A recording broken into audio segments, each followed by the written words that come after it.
In 1987, a strange experiment quietly aired on syndicated television. No major network wanted it. Most critics expected it to fail within a season. Even some of the original Star Trek cast believed the idea was doomed before the first episode finished shooting.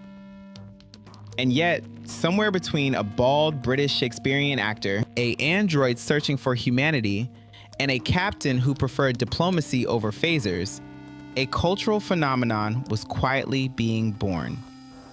What viewers saw on screen looked polished, confident, futuristic. What happened behind the scenes was something else entirely. Chaos, rewrites, lawsuits, walkouts, wardrobe disasters, and a creator slowly losing control of the very universe he had built. Star Trek: The Next Generation premiered in the fall of 1987, almost 2 decades after the original series had been canceled. Gene Roddenberry, the man who had created the Federation, the Prime Directive, and the dream of a peaceful future, was brought back to lead a new crew aboard a new enterprise. The show introduced Captain Jean-Luc Picard, played by a then largely unknown stage actor named Patrick Stewart. Around him stood Commander Riker, the android Data, the Klingon officer Worf, the empathic counselor Troy, the engineer Geordi LaForge, and a young Wesley Crusher. On the surface, it was a clean continuation of a beloved franchise.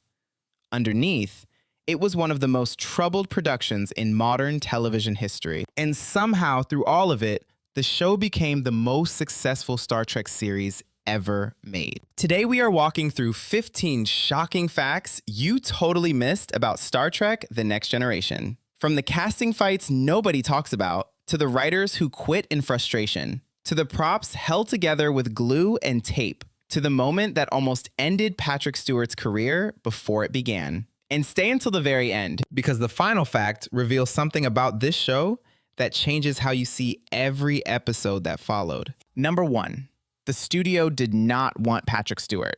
When casting began for the new captain of the Enterprise, Gene Roddenberry had a clear vision. He wanted a Frenchman, a distinguished European leader, someone unlike the swashbuckling American style of William Shatner's Kirk. But when British actor Patrick Stewart walked into the audition wearing a borrowed toupee, the studio executives were not impressed. Paramount reportedly hated the idea of a bald, middle-aged, Shakespearean theater actor leading a science fiction series aimed at a young American audience. Memos went back and forth for months. Some executives openly mocked the choice.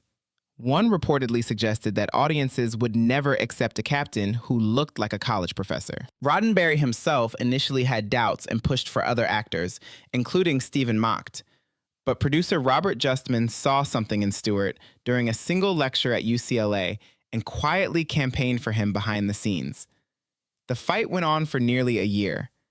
In the end, Stewart was offered the role only after exhausting negotiations, and he reportedly arrived in Los Angeles with a single suitcase, convinced the show would be canceled within months and he would soon be flying home to England. Instead, he became the face of a franchise. Number 2, the first season nearly destroyed the writer's room. Behind the polished bridge of the Enterprise, the writer's room was a war zone. Gene Roddenberry, now in his late 60s and in declining health, insisted on rewriting nearly every script personally. He had also signed off on a controversial rule: no interpersonal conflict between the main characters. In Roddenberry's utopian future, humanity had evolved beyond petty arguments. For writers, this was a creative nightmare. Drama requires conflict, and the show had removed one of its most powerful tools.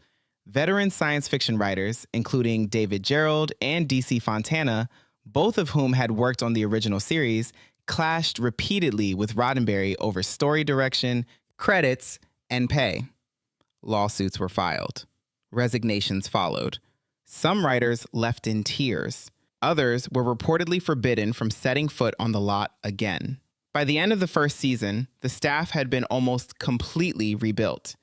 What audiences saw was a confident new Star Trek finding its footing. What was happening off camera was a slow motion collapse that nearly ended the show before it could become what it eventually became. Number 3, the uniforms were a medical hazard. The sleek one-piece spandex uniforms that defined the early seasons of The Next Generation looked clean and futuristic on camera. Costume designer William Ware Tice had designed them to hug the body and create a unified silhouette across the crew. But on set, the actors were suffering. The fabric was tight, unforgiving, and reportedly cut so precisely that movement was painful. Several cast members later spoke about chronic back problems caused by the way the uniforms pulled at their spines during long shooting days. Patrick Stewart, Jonathan Frakes, and others reportedly required regular visits to chiropractors during production. By the third season, the costume design was quietly overhauled. The spandex was replaced with a heavier wool blend. Two-piece uniforms were introduced for senior officers, and the silhouette was softened. The change was framed publicly as an aesthetic choice. In reality, it was a medical decision.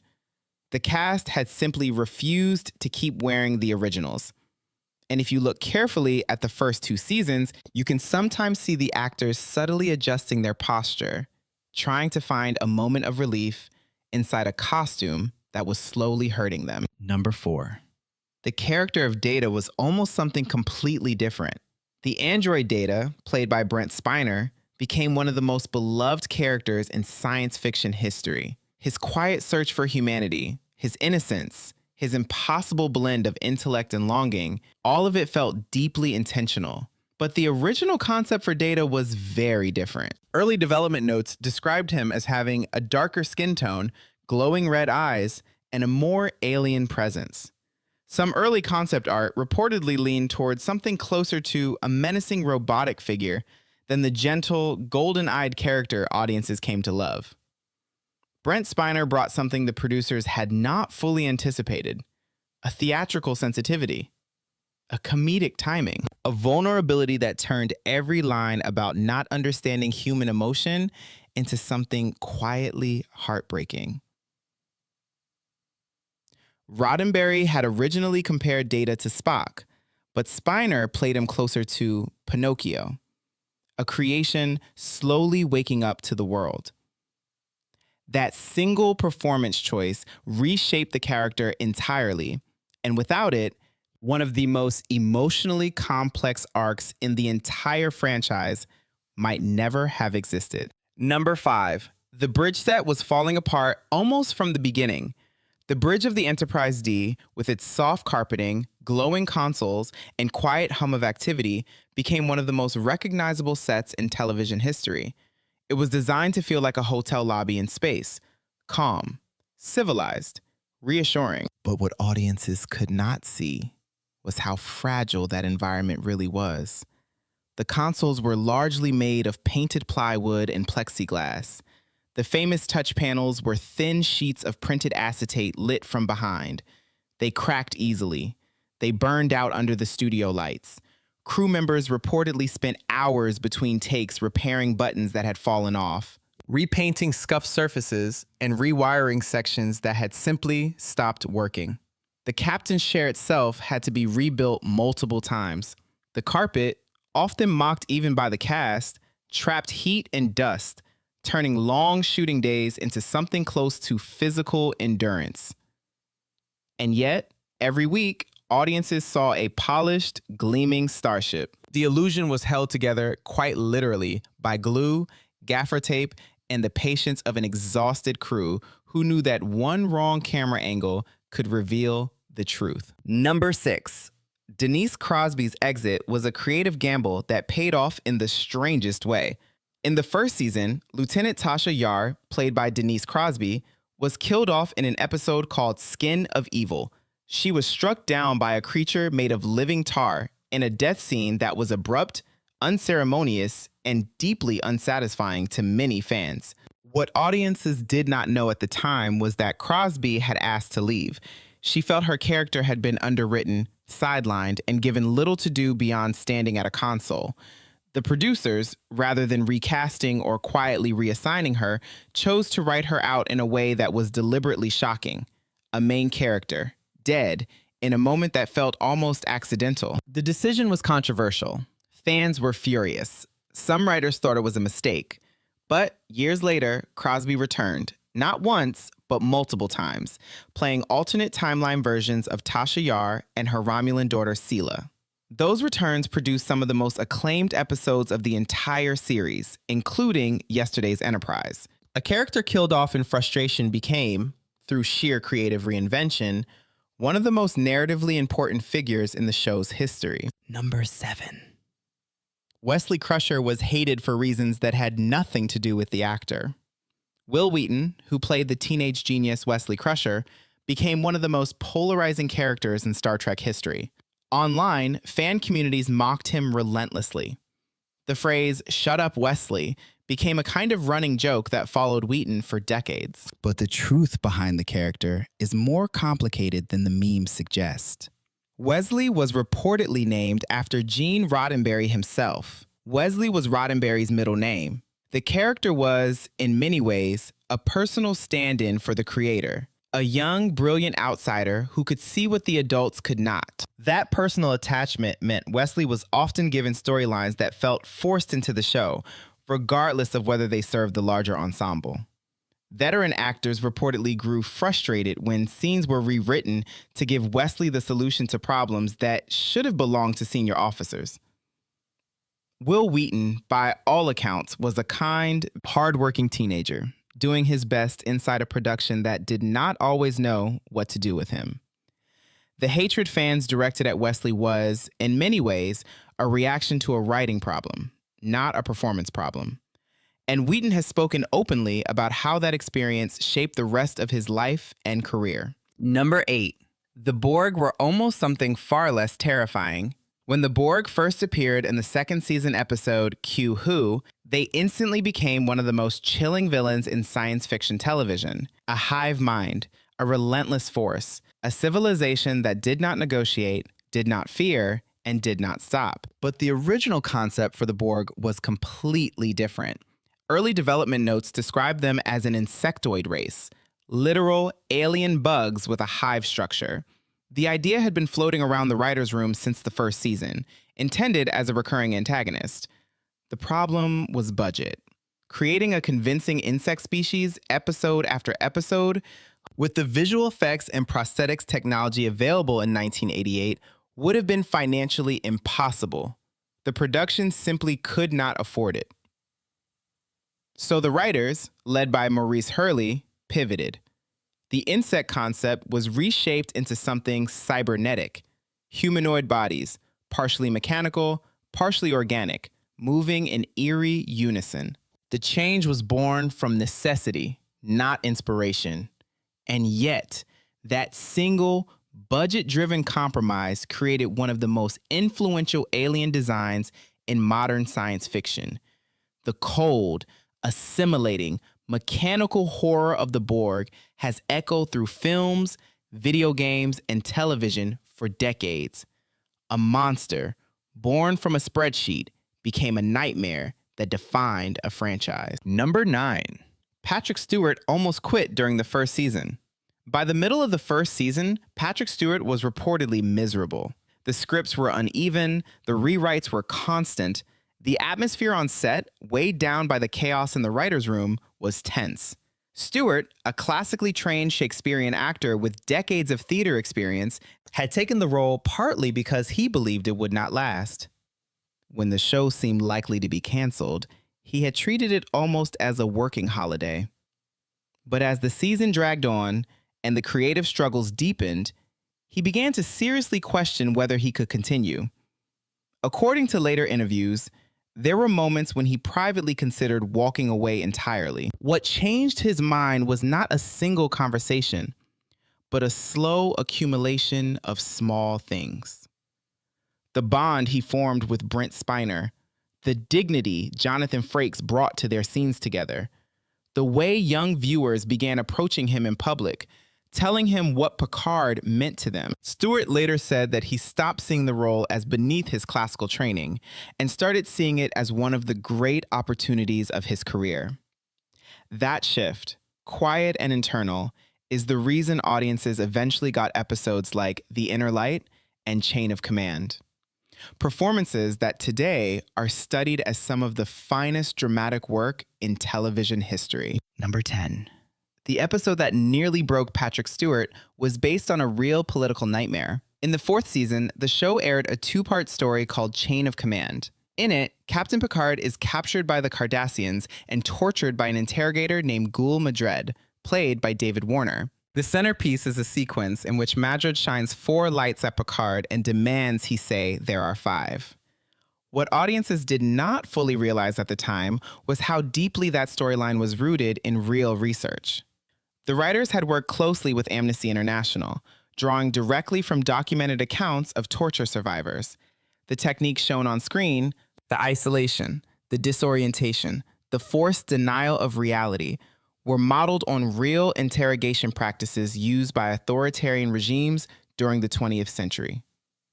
Patrick Stewart prepared by reading first-hand survivor testimonies. He reportedly asked to perform much of the sequence without clothing, to strip away any sense of dignity or protection the character might cling to. The shoot was emotionally brutal. David Warner, a kind and gentle man off camera, reportedly apologized between takes for the things his character was forced to say. The result was an episode that did something Star Trek had rarely done before. It used science fiction not as escape, but as a mirror held up to the worst impulses of real human history. And it remains, decades later, one of the most quietly devastating hours the franchise ever produced. Number 11, Whoopi Goldberg fought to be on the show. Few people remember now, but in the late 1980s, Whoopi Goldberg was already a major film star. She had been nominated for an Academy Award for The Color Purple. She was one of the most recognizable comedic and dramatic performers in America. And she wanted to be on Star Trek. Goldberg has spoken many times about what the original series meant to her as a child. Seeing Nichelle Nichols as Lieutenant Uhura, a black woman on the bridge of a starship, had reportedly changed her sense of what was possible. She has said she was 9 years old when she ran through her house, shouting that there was a black woman on television who was not a maid. When she heard about the new Star Trek series, Goldberg reached out to the producers personally. She wanted a role. Any role.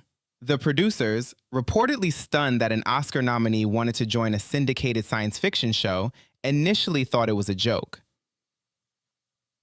The character of Guinan, the mysterious bartender in the 10 Forward Lounge, was created specifically for her. Guinan became one of the most quietly powerful figures in the entire series. A listener, a keeper of memory, a character whose history with Picard hinted at depths the show never fully explained. And it all happened because a movie star chased a role that no one thought she would ever want. Number 12. The show was almost canceled before season 3. Despite its growing fan base, The Next Generation was financially fragile in its early years. The first 2 seasons had been creatively turbulent, expensive to produce, and uneven in quality. Behind the scenes, Paramount was reportedly considering pulling the plug. What saved the show was not a single decision, but a quiet revolution led by a new head writer named Michael Piller, working alongside producer Rick Berman. Gene Roddenberry, his health failing, had begun stepping back from day-to-day operations. Piller arrived with a simple philosophy. Every episode had to be about something, not just an adventure, not just a puzzle. A story about a character changing, or a value being tested, or a moral question being asked. He instituted an open submission policy that allowed unsolicited scripts from outside writers, something almost unheard of in television at the time.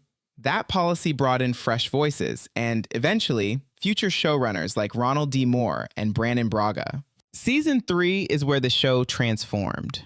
The writing sharpened, the characters deepened. Episodes like The Best of Both Worlds, Yesterday's Enterprise, and Sins of the Father redefined what the series could be.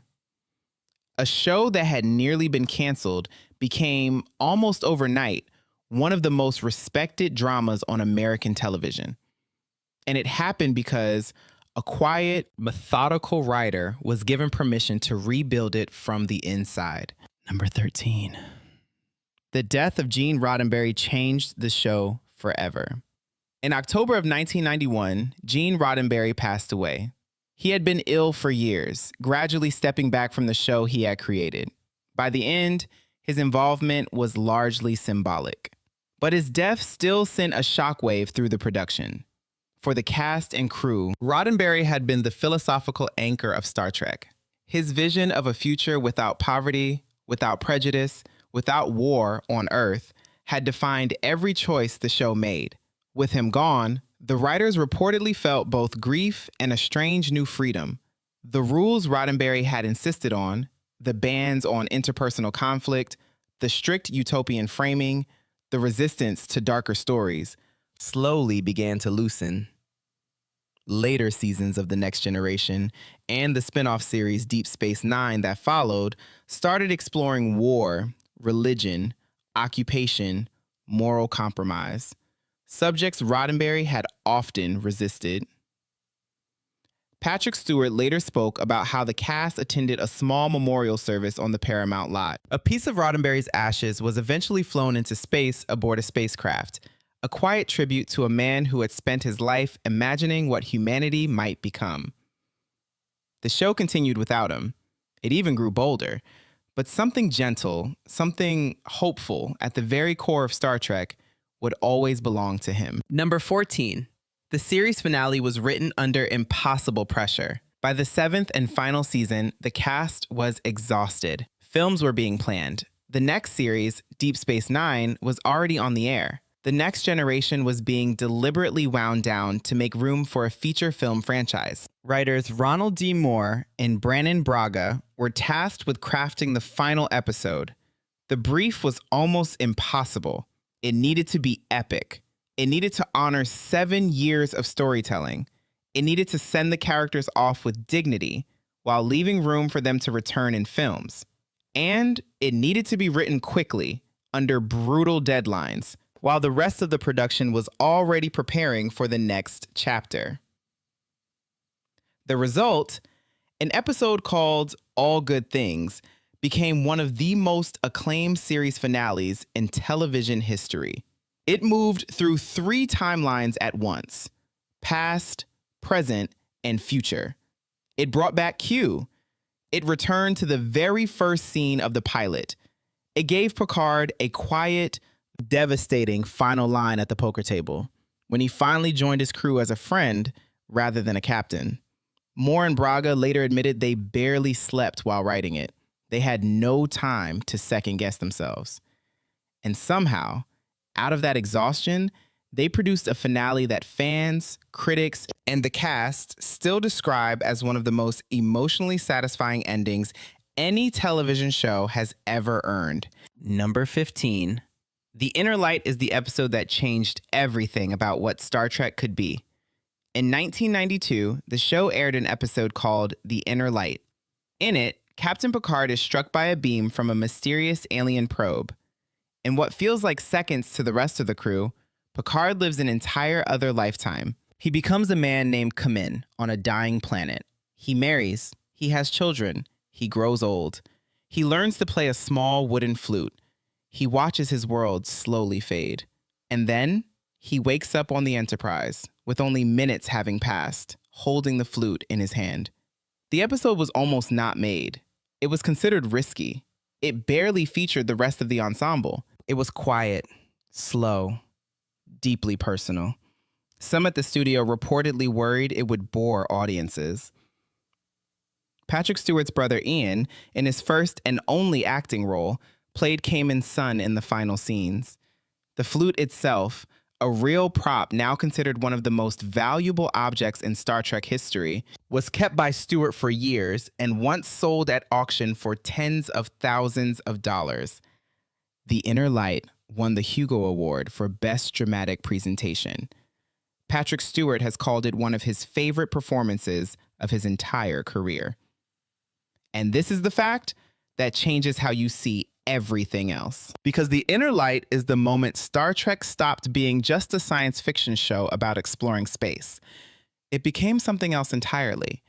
A meditation on memory, on loss, on the lives we never lived, on the people we might have been.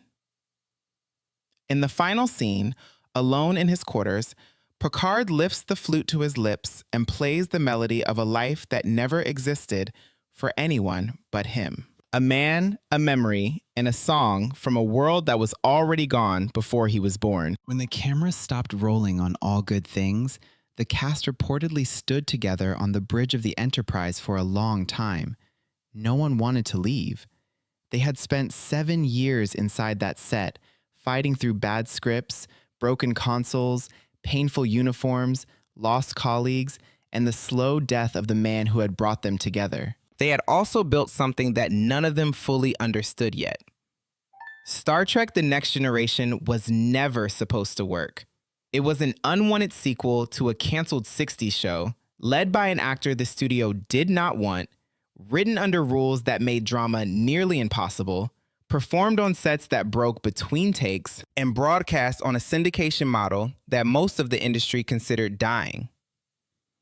And somehow, out of all that mess, it became the most successful Star Trek series ever made. The flagship of a franchise. The reason streaming services still fight for the rights to its episodes decades later. What makes it last is not the warp drives or the phasers or the alien makeup. It is the quiet moments. Picard reading a book in his ready room. Data trying to understand a joke. Worf raising his son alone. Guinan listening without judgment. A captain lifting a small wooden flute to his lips and playing a song only he remembers. That is what behind-the-scenes documentaries can never fully explain. The chaos, the lawsuits, the burning consoles, the rewrites, the doubts, all of it was real. But so was the thing the cast and crew accidentally built in the middle of it. A future worth believing in. And maybe that is why, almost 40 years later, people still come back. Not for the spectacle, for the company, for the feeling that somewhere, on a quiet ship moving through dark space, there is a crew that has not given up on the idea of becoming better. If this story stayed with you, if you found yourself remembering an episode you had not thought about in years, or a character you once cared about more than you realized, then take a moment before you go. Leave a comment below and tell us which Star Trek: The Next Generation moment shaped you the most. The first time you saw the Borg. The quiet ending of The Inner Light. Data's final scene. Picard's 4 lights. Every memory adds something to this channel and to the people watching alongside you. If you enjoy these deep dives into the shows and films that quietly shaped our culture, consider subscribing. Each video is a slow, careful walk through the stories behind the screen, the accidents, the arguments, the strange decisions that somehow became the moments we never forgot. There are many more behind-the-scenes journeys waiting. More writers' rooms and chaos. More casting choices that almost changed everything. More small props and quiet performances that became cultural memory. Thank you for staying until the end. The Enterprise is still out there, somewhere in the long night of syndication and streaming, waiting for the next viewer to find it for the first time. Until the next story, take care of yourself and keep looking up.